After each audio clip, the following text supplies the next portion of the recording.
इसके अंतर्गत 5-5 सैंपल के 2105 पूल लगाए गए, जिनमें 231 में पॉजिटिविटी देखी गई और 10-10 सैंपल के 195 पूल लगाए गए, जिनमें 14 में पॉजिटिविटी देखी गई।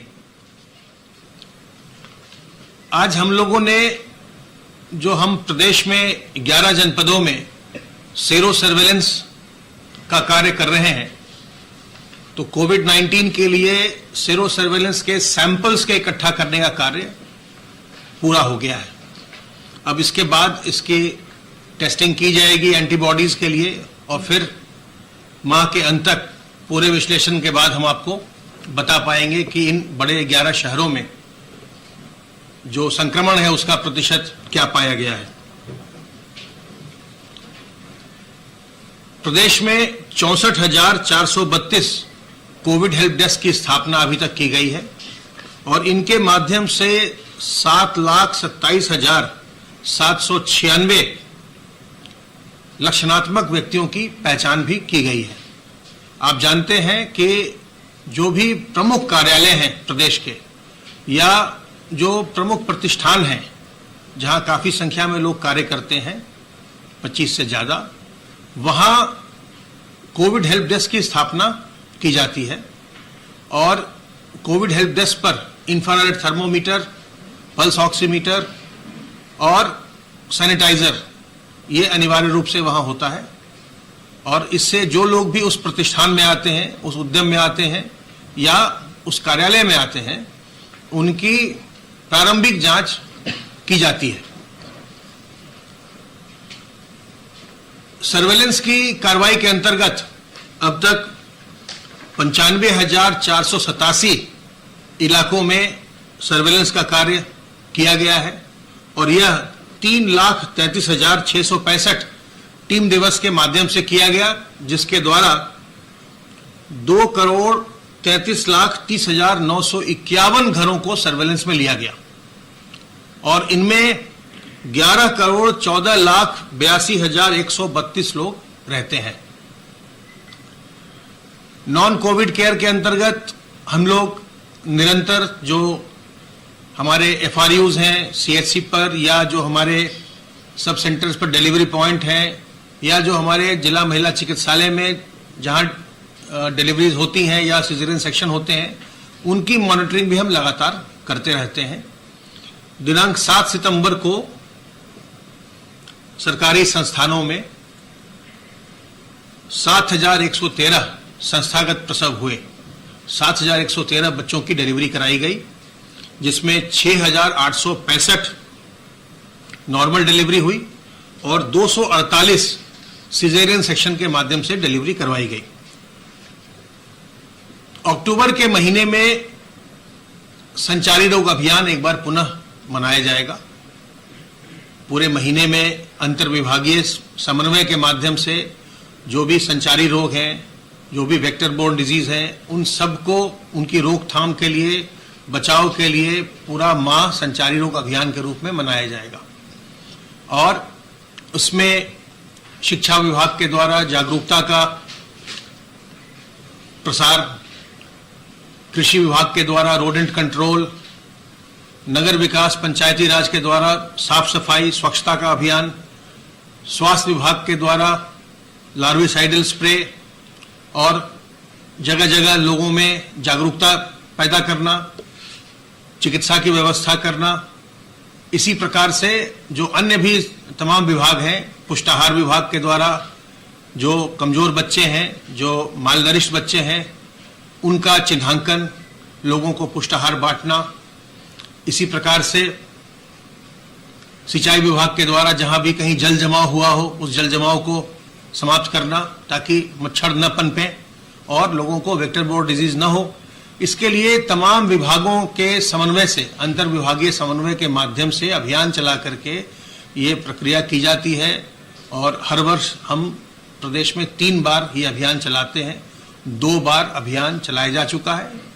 इस वर्ष का तीसरा अभियान अक्टूबर के महीने में चलाया जाएगा। उसी दौरान दस्तक अभियान भी चलेगा, जिसमें आशा और एएनएम और आंगनवाड़ी वर्कर्स घर घर जा करके लोगों को बताती हैं इनके बारे में, जो हमारे संचारी रोग हैं उनके बारे में, जेई और एईएस के बारे में, क्या क्या हमें बचाव के साधन करने हैं, क्या क्या उपाय करने हैं, कैसे क्या लक्षण है। और साथ ही साथ उस दस्तक अभियान में, चूंकि ये अब हम लोगों ने पूरे प्रदेश में इसको विस्तृत कर दिया है, सभी 75 जनपदों में होंगे, तो उस दौरान एक बार फिर से कोविड-19 के बारे में भी घर घर जानकारी प्रदान की जाएगी कि किस तरह से हमें अपना बचाव करना है, किस तरह से अगर कोई लक्षण आए तत्काल हमें अपनी जांच करवानी है, तत्काल अगर संक्रमण पाया जाता है तो हमें या तो अगर घर में व्यवस्था है तो होम आइसोलेशन में जा करके, और अगर नहीं व्यवस्था है तो अस्पताल में जा करके हमें अपना इलाज करवाना है। और आप जो सावधानियां हैं कोविड-19 की, ये आप सब अच्छी तरह जानते हैं। अपने हाथ को साबुन पानी से बार बार धोते रहिए, कम से कम 30-40 सेकंड तक धोइए।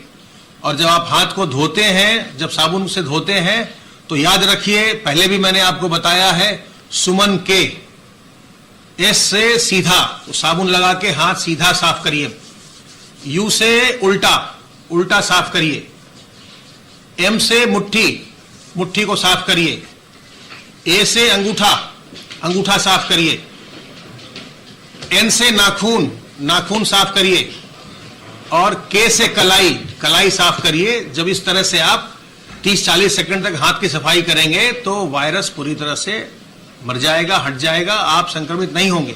और जब भी सार्वजनिक स्थलों में जाएं, अपने मुंह और नाक को ढक कर रखिए, मास्क से ढकिए, रुमाल से ढकिए, दुपट्टे से ढकिए, गमछे से ढकिए। और कहीं भी जाएं तो लोगों से 2 गज की दूरी बनाएं।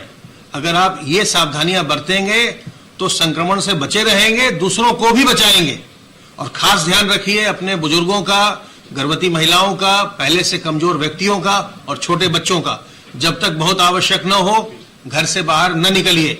और ऐसे लोग जो ज्यादा वल्नरेबल हैं, जैसे बुजुर्ग लोग हैं या पहले से कमजोर बीमार लोग हैं, उन्हें चाहिए कि वो ई संजीवनी प्लेटफॉर्म का अधिक से अधिक उपयोग करें, डॉक्टरों की सलाह भी लेने के लिए।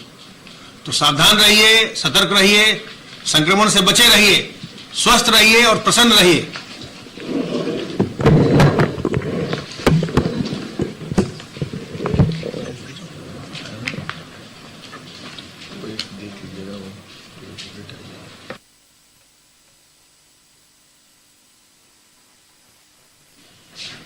ये आज माननीय मुख्यमंत्री जी द्वारा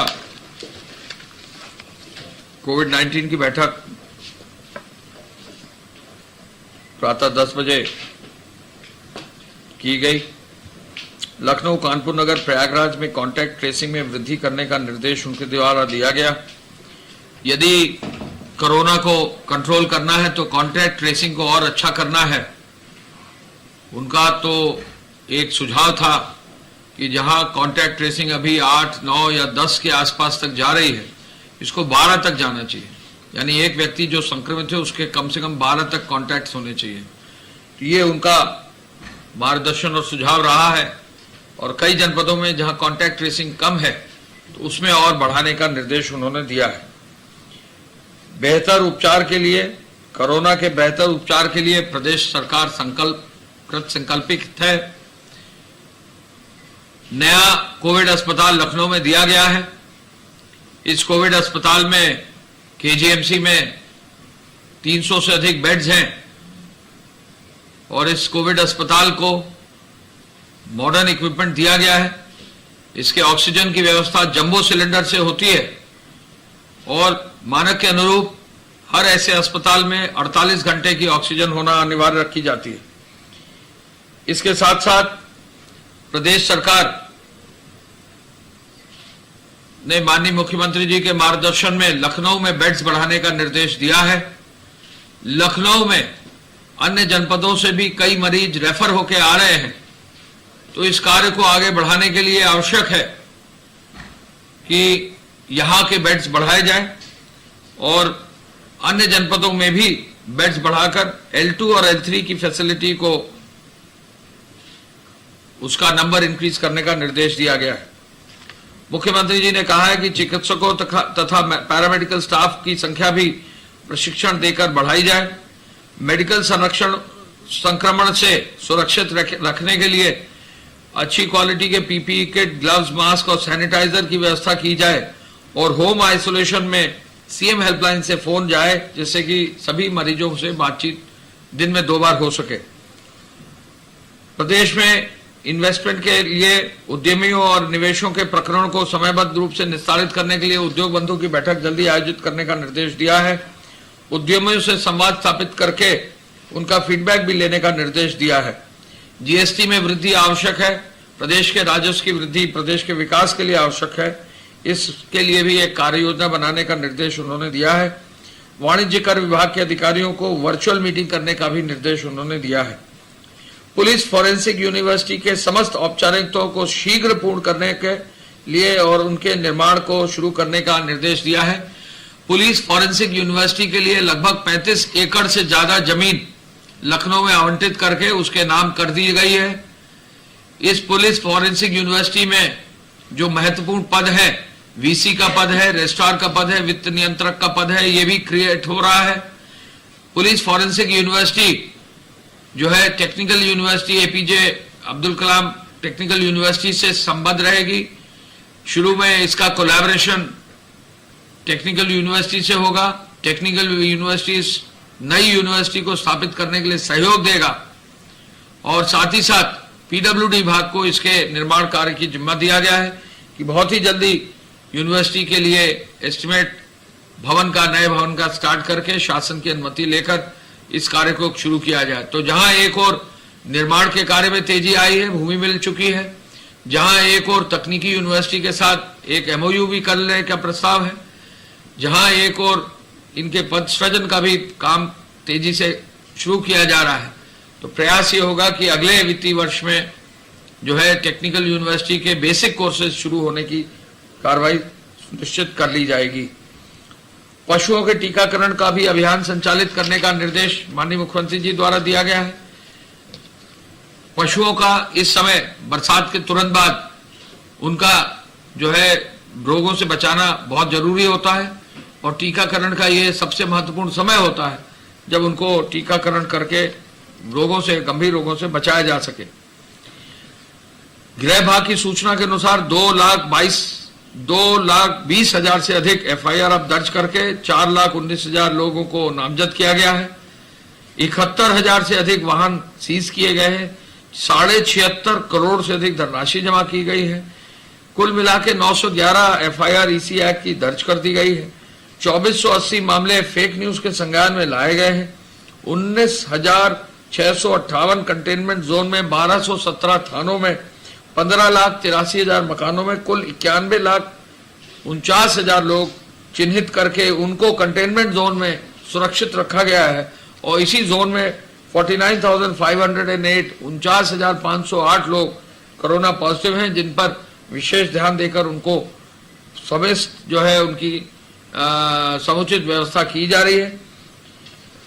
इसके साथ साथ हम ये भी बताना चाहेंगे कि जो हमारे हॉटस्पॉट्स के एरियाज हैं उनमें विशेष रूप से जो है डोर स्टेप डिलीवरी भी की जा रही है और डोर स्टेप डिलीवरी के साथ साथ फल सब्जी का, दूध का, प्रोविजन स्टोर्स के माध्यम से भी डिलीवरी की जा रही है।